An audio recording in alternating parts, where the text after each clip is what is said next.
You're watching Pyro Media Network.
Thank you for tuning in. If this is your first time joining us, welcome. We hope your experience is fruitful. Please feel free to visit our website to find out how you can join our growing family. While we are loading your experience, please do us a quick favor and hit that like button from whichever platform you're watching or listening on. Also, share so others may enjoy as well. And we hope you would consider hitting that subscribe or follow button so you can check out more of our amazing content. Alright, let's start the show. Hello everyone. Before we begin, we want to provide a brief trigger warning for our audience. This episode contains discussions and content that may be disturbing or triggering to some viewers and listeners. Topics may include specific triggers such as violence, abuse, mental health issues, etc. Your well-being is important to us. If you feel overwhelmed or need to step away at any point, please take care of yourself. Additionally, we encourage anyone who may need support to reach out to a trusted friend, family member, or mental health professional. Remember, it's okay to prioritize your mental and emotional health. Thank you for tuning in, and we appreciate your understanding and support. Now, let's get started with today's show.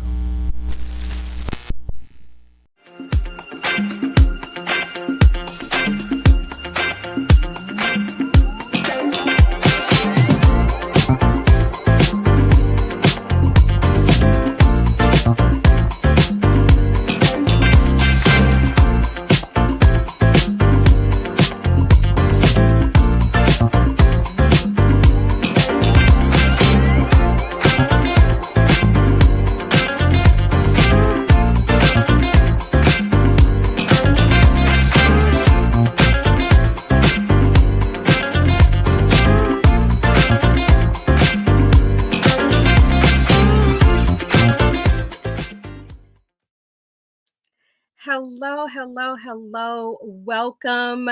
I am Tasha Champion, the Shenomenal coach, and welcome to She is Shenomenal. For all of you that has been with me over the last couple of years, thank you so much for your generous patience as I pulled back and took some time away, not away. And now I'm back. And I'm being even more intentional about the content that I bring to you guys, the guests that I bring in, because there's a lot happening in this world, from your mental health, emotional health, spiritual health. We all know the current administration right now. We have people that are building businesses and might need some support. Whatever it is, I want to be able to be a platform for you to join bi-weekly. I'm now going to be the second and fourth Tuesday of every month. Starting on the 25th, it'll be at 5:30. But I want you to come to the show. Be a part of our show. You're going to always learn something new. You're going to be wowed by my guests, and especially today, y'all. We got a good one today. And before I start, because I want to dive right in, this conversation is going to go by really, really fast, because whenever it's really good and robust, it goes by super fast. So before we get into it, I just want to mention a few things. I'll give you guys more details later. But for now, I want to mention, number one, I have the Shenomenal Women's Retreat coming up May 2nd through 4th. It is a waterfront beautiful home in Indio, California. It is an all-inclusive retreat, and this is where you want to be to surrender. We are surrendering into our higher calling and purpose. So come and join us. We have 2 spots left so that you can relax and rejuvenate and recharge, and just really get back to who you are at your best self. The next thing I want to mention is I've officially launched my Shenomenal foundation. This is something that is near and dear to me. The Shenomenal Foundation is where we are empowering women to take the lead in their lives. Things that we want to focus on are scholarships for single moms returning to work, as well as those graduating from high school. We want to do leadership development for women that are rebuilding their lives. And then, as you know, me being a breast cancer survivor, we want to provide support and resources to women and their caregivers facing a cancer diagnosis. You are welcome, and we invite you to please donate to our foundation. You can go to bit.ly/Shenomenal Foundation. We definitely appreciate the support. And I also really proud, because this is something I've been waiting for the past several years, and I finally got it. I have the Shenomenal Academy. And this is something that's so near and dear to me, because I wanted a monthly membership where women could go in and be offered tools and strategies to just really craft the life that they deserve and that they want, finding that balance and joy without sacrificing their well-being. Like, we want to help you enhance your well-being. So it's a space where you can log in. You can do it on your own time. There's no rush, but each time you go in there, there are new resources added. And what I love, what I wanted to do for sure, is if you join us, you are locked into that price. No matter how many resources we add, you are locked into that price, because your well-being should not break the bank. So go ahead and take a look, shenomenalacademy.com, and you can get the first 7 days free. Now, I'm just going to go ahead and jump right into it. I know that was really, really fast, but it was important because I want to get my guest in today. I have 2 absolutely incredible people. They have been on the show before, but they have not been on my show together. And this was really important for me to bring them on together. Now, Dr. Donta, you guys, if you are a Pyro Media fam, you know Dr. Donta Morrison. If you have been to the Shenomenal Women's Brunch, you know Dr. Donta Morrison. If you are in the high desert, heck, if you're just in California, you likely know Dr. Aleka Jackson-Jarrell. She is, I call her the beast in these Black educational streets. She has taken a school from, I think, a 6 to 9% graduation rate all the way up to a 69% graduation rate. Like, I really want you guys to hear that. This is one of the reasons why she is a Teacher of the Year. But I am very excited to have them both, because both of them, they really target our community to uplift, to educate, to inspire, to motivate, to drop nuggets, to drop the truth, and to make sure that our people are not being left behind. And they are very passionate about bringing that to the forefront of what they do daily. Whether it's Dr. Donta on platforms talking about AIDS and HIV, to get us better educated than what we've been in these past years, or whether it's Dr. Aleka bringing her heritage program to new schools so that we can increase the A through G graduation rate of our Black students. So I am super, super, super proud to announce and bring into the show Dr. Aleka Jackson-Jarrell and Dr. Donta Morrison, as we discuss being Black in 2025 and what should we do the next 4 years.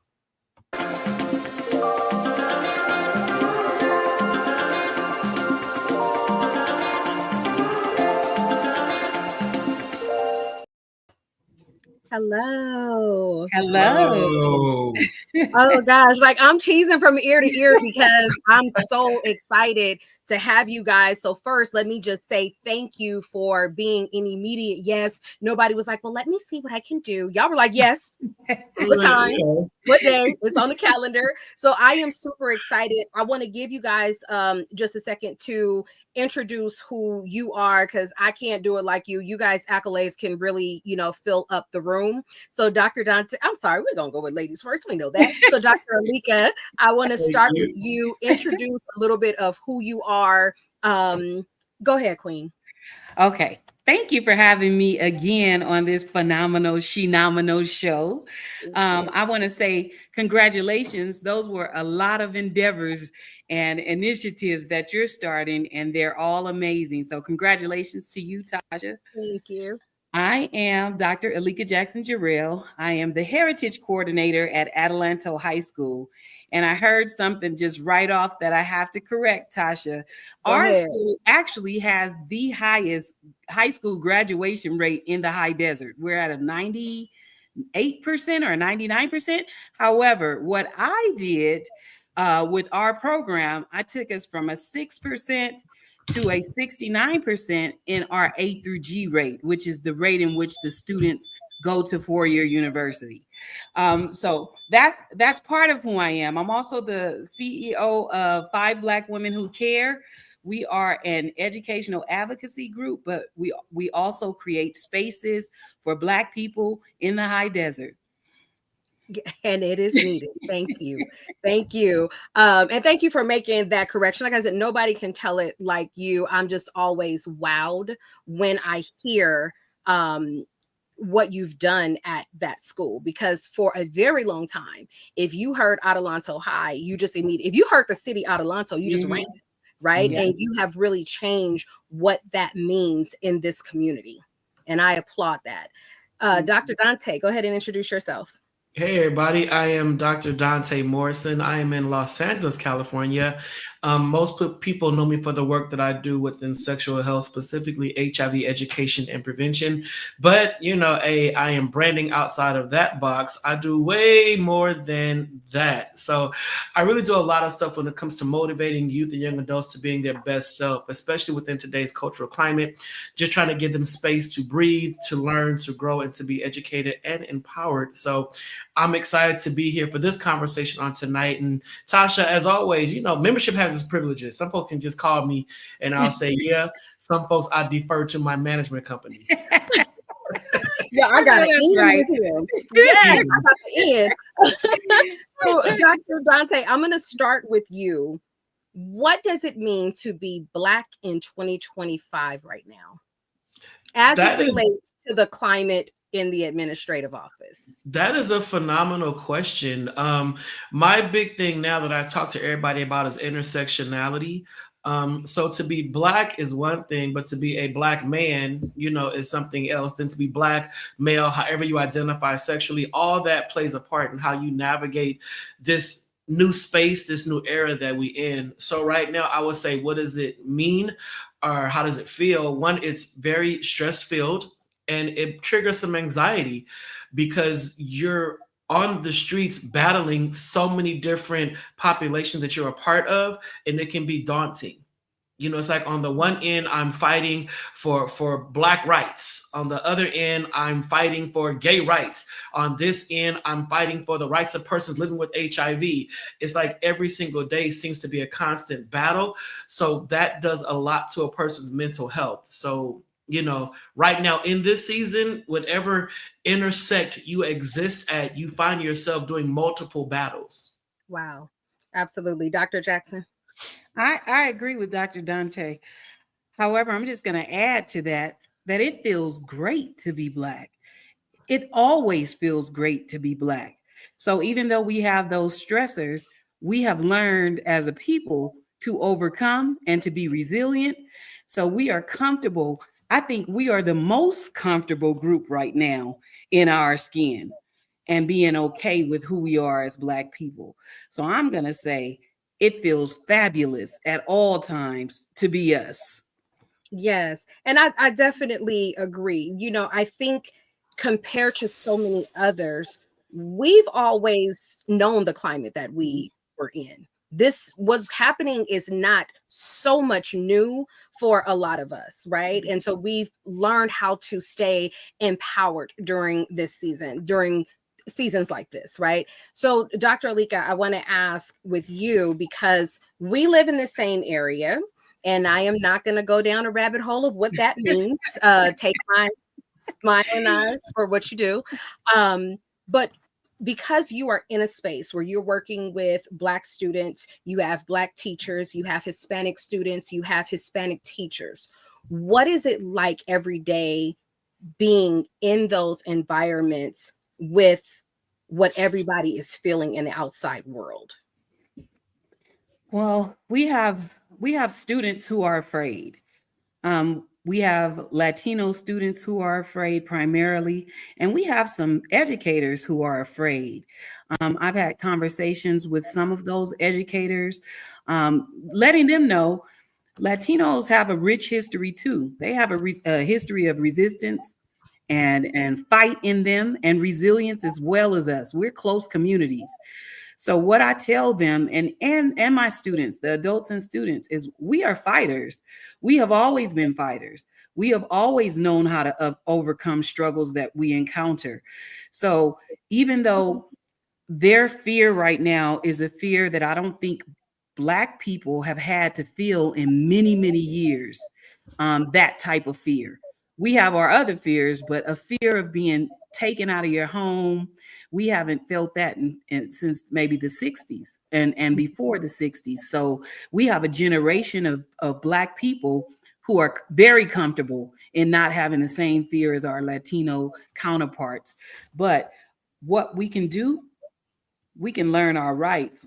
That's primary rule number one. We have to be informed about what is actually going on outside of social media, outside of the propaganda that we see every which way on this end and that end. We have to be aware with actual facts.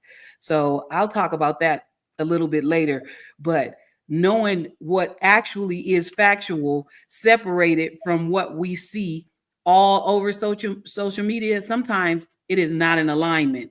And because of that, it creates even more fear. So knowledge is power. Once you get that knowledge, it'll suppress some of those fears.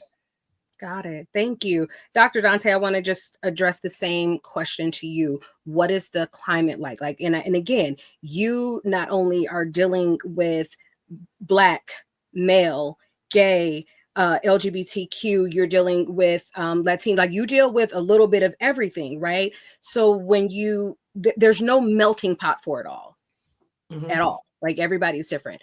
But how are you handling it as it relates to like other people that have these fears? Me as a person? I have honestly detached myself from a lot of that other stuff. Ooh. Because I hate to say it, some of it was self-inflicted. Wow. It really was. And I had a conversation with myself yesterday, and I said, self, here we are. We're in this space. We're in this season where everything that we were told was going to happen is happening. Yet and still, the people that it's happening to allowed it to happen. So why do I need to go out there with my, Kamala Harris voting self and now pick up all these picket signs and do all these marches and do all that on behalf of those who actually put us in this position? And I think that's the part that has me the most frustrated, because people are looking to us. Well, what are we going to do? I'm not going to do anything because I did not vote for this. And I understand, I have empathy for those who are going through what Dr. Jackson just shared. But at the same time, I'm like, well, you knew it was going to happen. It's like if a child breaks their mother's favorite dish and then the mom says, I'm going to beat you if you touch that dish, but you break it anyway.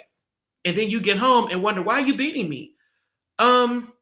Baby, I told you it was going to happen. So I think that's where my detachment is coming from. Right. Not to sound cold-hearted or whatever, but why do I need to boycott everybody? Why do I got to do all this? Why do I got to go do all this stuff that the president I wanted, we would not be here. So Right. that's where I'm at. And I'm trying to be very politically correct in my tone, because this is not the Dante show. I'm expecting language on here. But it's like, come on, y'all. How much more do you want us to do? Like Dr. Jackson said, Blacks have been in the fight since we got here. How much more fighting do you want us to do on behalf of situations we now honestly did not create? The only issue I have with that, Dr. Dante, is this. We know that, I mean, I feel you on the not going out and doing a whole bunch of stuff. We're tired because for the past few elections, we've been saying this and nobody listens to us, especially Black women. We got that, right? Mm-hmm. But with that being said, I always say to myself, what happens to one oppressed group, if something happens to one oppressed group, they're coming for the rest of us. So even though we say that we're not going to get involved, we're always involved. We're helping people. So it's hard for us to turn our backs on oppression in general. That's just how we are. We're forgiving people. We're kind people. We're empathetic people. We're collectivist people, right? Mm-hmm. So in our minds to say, we're not going to do this, we're not going to boycott, we can say that, but we are going to do a lot of that. And we're going to do it because if they come for one group's civil rights, they are essentially coming for all of our civil rights because they created those civil rights with us as Black people initially in mind. So when they start touching and feeling and saying they removing this and removing that, those are our civil rights that they created for us. And if they start messing with them in lieu of saying they're going to take things away from, say, like the LGBTQ community, those are still ingrained in a part of the actual whole Civil Rights Act. We have to be concerned with everybody else, even if we don't want to do that work. That's our act, and everybody else fell under that act. So we have to be. Yeah, I may not agree with whatever, but I agree with everyone having a right to live freely, right? And that's that. Yeah, I think that's where, like Bridget said in the comments, I'm tired of being resilient. Mm-hmm. I'm tired of we got to be the ones to overcome. I'm tired of them. Like you get weighed down with the fact that we are that forgiving group. We are the ones that got everybody's back. We are the ones that keep everybody up, right? And honestly, that still comes from, slavery, where that's what we had to do. And so now we still put it in the works of what we do every single day. So people are just like, look, y'all did this. So look, we gonna chill. I'm falling back. But at the same time, you still feel something. And I understand that. So I feel like Dr. Dante, and I feel like you as well. I feel kind of in the middle sometimes, like I saw Hispanic friends on my list voting for him. And now they're dead silent. Mm-hmm. Nothing. I mean, they're posting nothing because you know what you did. Right. And now that you're receiving exactly what he said he would give, right? And then you want my support now. So that's where I kind of feel like Dr. Dante. Then I kind of feel like you split me in half. That's just where I am right now. So Dr. Dante, you were going to say something. Go ahead. Yeah, I was just going to share, and I was listening to Dr. Jackson speak, and I do agree. We're always the ones jumping into the fight. We're always out there, getting our hands dirty. But then you also shared something that's critical that a lot of us miss. You said when it happens to one, it happens to all. And that's why I opened up giving my various identities and talking about intersectionality, because as a Black gay man, I've been in the trenches fighting for gay rights, gay equality, gay everything, for as long as I can remember, while my Black peers were silent. Because they're like, oh, well, that's not our problem. Gay marriage. Yeah, that's not our problem. Gay this, that's not our problem. So I've been on the battlefield. So now that people are saying, well, it happens to all of us. But we, the gay community, was saying that you mess with our rights, they coming for y'all next. And everybody turned their nose up and walked away and was like, nah, that's just that gay stuff over there. Okay, they coming for y'all next. Now they're here. coming for y'all. Now that Next is here, I still got to go out there and keep fighting. When I've been telling y'all long before Trump was president the first time, I was in the trenches saying, y'all, listen, America is trash, and they're doing stuff to make sure that we stay marginalized. But people were in their comfort and they were living in their privilege, so they didn't take it seriously. But now that the rubber has hit the road and white supremacy has reared its ugly head yet again, Donta, where you at? Man, I'm tired. I'm tired. I'm sitting next to Bridget drinking some Merlot. Well, let me remind y'all of how tired our ancestors were. We ain't nowhere near tired. We ain't nowhere near done. We can't be done. We can't be tired. And you know what I would say? Black people are always at the forefront. It's our nature. So just like I said, even if we say we're not going to fight, we're going to fight to the end. We're going to fight to the death. And we also cannot quit. We can't quit. Too many people held it down for us generationally in the past. We have to continue forward. I don't care that y'all tired. Y'all got to get up. But Dr. Jackson, is it safe to say that Black people don't fight for all Black people? Of course, no one fights for all people. I get it all the time. My Latino students, I'm the Black Student Union advisor at my job. I'm the heritage coordinator. I work directly with Black students. My students tell me all the time, my Latino students, how come you don't do this for us? How come you don't do this for our community? And you know what I tell them? Go find a Latino teacher on our campus and ask them that. Why are they not fighting for you and your cause? Mm-hmm. So, I mean, overarchingly, I'm going to fight for all students, but we all have our lanes. We need Dr. Donta in his lane, still fighting. We need Dr. Jackson in her lane, still fighting where she fights. Everybody has a lane and everybody has a fight to fight. We do not throw in the towel, especially when it gets hard. We're tired, but we can't. Exactly, commenter. We can't let them see us sweat. Thank you, Priscilla. That's my mom. Thank you. So when we look at that, when we say we're tired, never let them see you sweat. Dr. Donta is like, look, I was in the trenches long before, and he was in his trenches. And let's be very transparent and clear. Black people, for a very long time, even still now, I saw it as the elections were happening. We're still trying to be hands off with the LGBTQ community, right? As though we are not one and the same. Okay. So before we go to commercial break, what I want to ask is, yes, I'm tired. Yes, I understand. Yes, I want to be a part of the fight. Yes, I want to sometimes put it all down and say, not today, Jesus. Where do we find that middle ground? How do we allow ourselves to, because there's a lot of emotional and mental draining that's happening right now, right? So where do we find this middle ground of, I'm tired, y'all did this to yourself. Yes, we still got to fight because we got this younger generation that's coming up. They're listening to foolery, right? So where do we find this middle ground and move forward for these next 4 years? So we're going to take a quick commercial break, and then I want you guys to answer that question.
welcome back to She Is Shenomenal. We are having a in-depth conversation with Dr. Donta Morrison and Dr. Aleka Jackson-Jarrell on being Black in 2025 and what does this mean? Like, what do we do for the next 4 years under this current administration? And Tasha said something before we went to break. Steiger, I hope I'm pronouncing that correctly. We've been fed the rhetoric for many decades that it's our battle to fight for all because we are the chosen people. This is the American game that they've played us with to build this country. Sometimes the fight doesn't require intensity. We have to learn to fight smarter, which is very, very true. And I hope we have time to come back to that because I want to talk to you guys about that. But as I was asking before the break, we all have our feelings with everything, with the climate, all of that. Where do we go from here? And how do we relay that to our Black community? Because some of them still aren't listening. So where do we go from here? And how do we relay that to our Black community? Dr. Jackson, I'll start with you. So I'm not into getting headaches. I'm trying to keep my mental peace. I make sure that I stay off of the internet because it can be really frustrating. I make sure that I time myself every day with my social media platforms because I get angry and I don't want to be angry. I want to be at peace, even in the midst of chaos. So what I would say do is what I was saying earlier. We have to all work from our strategic lanes. I'm in education. I learn everything I need to know to support my students, my coworkers, myself first and foremost. I make sure to create and collaborate with like-minded people who are vested in the same interests as I in advocating for students, advocating for Black people. I make sure my strategic alliances are in order. That's your team. You build up your support network. If you don't have one, you go out and invest in finding one. There are many community organizations in all areas of this United States where you can meet up and connect with people who are activists of one thing or another, whatever you want to invest your time and your work in. But primarily, that's what I would say. I would say build strategic alliances with like-minded people. Okay, awesome. Dr. Donta. Fact check. I think a lot of stuff that's being shared has not been accurately researched. Now, this is by no means trying to justify anything, but I've even been victim of sharing stuff based upon emotion. I will see something, oh my God, I got to share this. And then once I did a deeper dive, I'm like, oh snap, this wasn't even true. Or this is like 50 years old, stuff like that. So we have to pause for one, pause and breathe so that we can reset, so we can come back out smarter, and more focused and more diligent, because it's a lot of emotional responses right now. And that's not getting the job done. Emotions cause us to go out there and bust windows and throw Molotov cocktails and all that kind of stuff. But we need to now strategize and really sit back and say, we don't have time to be entertained right now. We need to critically think of a way that we're going to get through this together.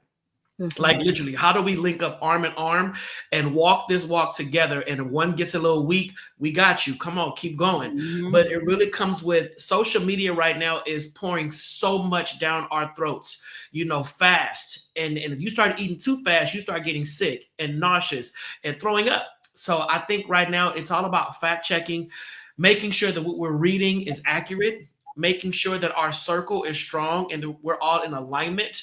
The delete button is the best thing. Delete and block. My circle, we're all like-minded people. And if anybody outside of my circle thinks differently, they need to explain the why and not just fill it with rhetoric. Why are you standing on 10? Why is that your platform? Really explain it so I can now give you props for researching and standing on something versus you just saying because. It doesn't make any sense. So I agree with what has been said thus far about that research and making sure that we're getting the right information, because it's truly protect your peace season. Oh, yes. It is. It has to be protect your peace season. And Tasha says a good warrior knows when to rest and change their strategy of attack. This season requires stillness, right? And I like the fact. So she's brought up we have to work smarter. We have to be in stillness, right? Now, how do we take that added to the fact that DEI is being stripped left and right, what do we need to do to still stay focused? And it's so hard for us as Black people not to rely on DEI, not to rely on affirmative action and all these things. But what can we do to work smarter? How do we work smarter and still be in that stillness and protect our peace? How do we fight? I don't even know if I want to say against DEI, but how do we continue to push beyond it? Okay, so Dr. Donta, I'll start with you first with that. Oh, I was waiting for Dr. Jackson. I was sitting back like, Okay, let's go, Dr. Jackson. Let's go. Well, I want to piggyback a little bit off of what Dr. Donta said as far as fact checking. When we talk about talk about where we're getting our information from, we need to look at sites that are actually factual news sites, like the Associated Press. That's a news site that you can trust. They do unbiased news articles. NPR, Reuters, not any of the normal NBC, CBS, Fox. Those are all really biased. So again, Associated Press, Reuters, NPR, PolitiFact, and factcheck.org. They verify information. Those are some of the sites that you need to go on to get the actual information. And executive orders. You can go to the White House page and read directly executive orders, because what Dr. Donta said was people were putting out a whole bunch of information, and because he was intentionally being the king of chaos, they were doing that on purpose. They wanted us in an uproar. But you could go right to the site, the White House executive order site, and it was saying exactly opposite of what propaganda social media was putting out to have us in chaos and fear. So first and foremost, we need to stay informed correctly. We need to stay informed correctly. We need to vote and hold people accountable. We need to register to vote. It's not just about voting for the president, people. We have local officials that are in Congress, and that's coming up 2 years. We could change the whole situation here. Right now, he has ultimate control in these spaces. We have to vote. Working in a school, the kids don't see the importance of voting, but that means it's because their parents don't see the importance of voting. And we see where that led us. We see where that has gotten us. That is spot on. I do workshops at 2 schools in the inner city, and I'm talking to high school juniors and seniors, some freshmen, and it dawned on me 2 weeks ago, and I said, you guys do know that the next election is in your hands. So all the stuff you're talking about right now and seeing your parents go through and all the stuff on social media, by the time we get ready to vote again, you guys will be the voters. So you need to be on top of what's happening. You need to be in the know. You need to be studying this, learning this, and researching this. But that also goes to, like you said, Dr. Jackson, parental and village involvement. Tasha, you asked the question about DEI. And my thing with this, a lot of it, yes, it's hugely disturbing, but we also have the power within our villages to ensure that our young people are getting the education they need to know about where they came from and their culture. When I saw them cancel Black History Month, yes, it was infuriating, but I also chuckled like, I'm still Black. Exactly. We still gonna barbecue. We still gonna celebrate. So you shutting the month down thinking you did a big old gotcha. We got your back, because now we're going to be Black all year. We're going to show you how Black really looks. Kendrick Lamar did a perfect example of Blackness last Sunday. Yes. And I think that so much of this stuff is now backfiring, because to see the other side that's so anti-DEI now saying, well, there's no white people there. Well, where's the white people? Well, y'all just said. Right. So merit-based. Yeah, so exactly. So it's amazing to see how the tables are turning. So yes, what they're doing with DEI is embarrassing as a country, and we are a global laughingstock. But at the end of the day, our Blackness is still going to remain. As a people, we are still going to come together and be Black. Now, Black 365. You already gave us the shortest month. So what you taking from us? The shortest month? Now we got the whole year. We finna show you how Blackness really looks. Period. Exactly. Now, go on, Kendrick. Yes. Now, we don't have a lot of time, and I definitely want to have you guys back. And I know for people watching, some of you guys know Dr. Donta, some of you guys know Dr. Jackson. I know them both. Okay, so I'm the lucky person in the room. I know them both, and so I know that I need to have you guys back in this space so that we can continue having these conversations, because again, we need to have it from those who actually fact check. We need to have it from those who are who want to educate others on what the truths are and how we need to collectively come together. If Black people don't come together now, I don't know if we ever will. And that is a little bit scary. All Black people, we really need to come together now more than ever. If y'all got some black paper towel, I need to be buying it. Y'all got some black detergent, I need to be buying it. Like, we have to really, really come together. So as we close out, I know that this was a little bit of a short episode due to some time constraints, and it's okay, because again, I got access to them. I'm going to start with Dr. Jackson, because you are with students every day. What is your message to our youth for today and the next 4 years? Give us like maybe 30 to 45 seconds. Yeah, we don't quit. We don't stop. We resist. We fight. And even when we're tired, we stand up tall with our head held high, and we keep going, like we've always done. So don't be so afraid that you fold.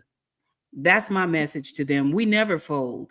We have a duty to ourselves to stand upright and keep moving. And we have a responsibility to those coming behind us to stand up, just like somebody did for us. And I'm a constant reminder to my students, somebody got us here. Somebody worked hard to vote and fought to vote and died and sacrificed. Somebody made sure that my Latino student, Sylvia Mendez, to be exact, paved the way for those Latino students to sit in that class. Ruby Bridges, I just saw her at a conference. I just shared with my students this movie that we're watching about Ruby Bridges. This happened not too long ago. This happened yesterday. Ruby Bridges is alive. I was at a conference a few months ago, and she was our keynote speaker. She's 70 years old, younger than my parents. Somebody walked so that we could run, and that's more than a quote. So our duty and our responsibility as people in this time, this is not the worst thing that is going to happen to us as a people. We went through the worst thing that could happen to us as a people. We can get through this, and we will get through this. We will survive. Yes, I love it. Dr. Donta, give us about 30 to 60 seconds. Say less. Support, support, support. Remember that Blacks are not in a monolith. We are all different. The diversity of us is beautiful. So that means support, support, support. Because if we support each other, guess what? We're staying in their faces with our existence and the beauty of all that we are. So you may not understand Kendrick. You may not understand Sexy Red. You may not understand a lot of the stuff that's going on right now. But support, support, support. Because I want us to be as visible as possible. And last but not least, speak to each other. No more walking by your brother and sister with a scowl on your face. Give the head nod, because we are all in this together. So now's the time to give that head nod, give that look, give that whatever, to know that I see you, queen, you see me as king, and all that kind of stuff, because we're in this together. Because at the end of the day, we are all we got. Yes, I love it. Thank you guys so much. I definitely must have you guys back. And since I know I got direct access, I'm calling y'all directly. Listen, these are conversations that we need to continue to have, but I want each of you guys to remember that we are Black history, we are Black present, we are Black future, because we are Black excellence. That's right. And right. that's what we're going to do 365. You guys have a beautiful, beautiful rest of y'all week. Come back in 2 weeks for another episode. Dr. Donta, Dr. Aleka, I love you guys dearly. And I'm going to have you guys, even Kwame just said we need a part 2 of this. So yes, I'm getting ready to get y'all on the calendar so we can have a part 2. We want to continue these conversations. Thank you guys for joining. Thank you. You're welcome. Bye, Dr. Guy.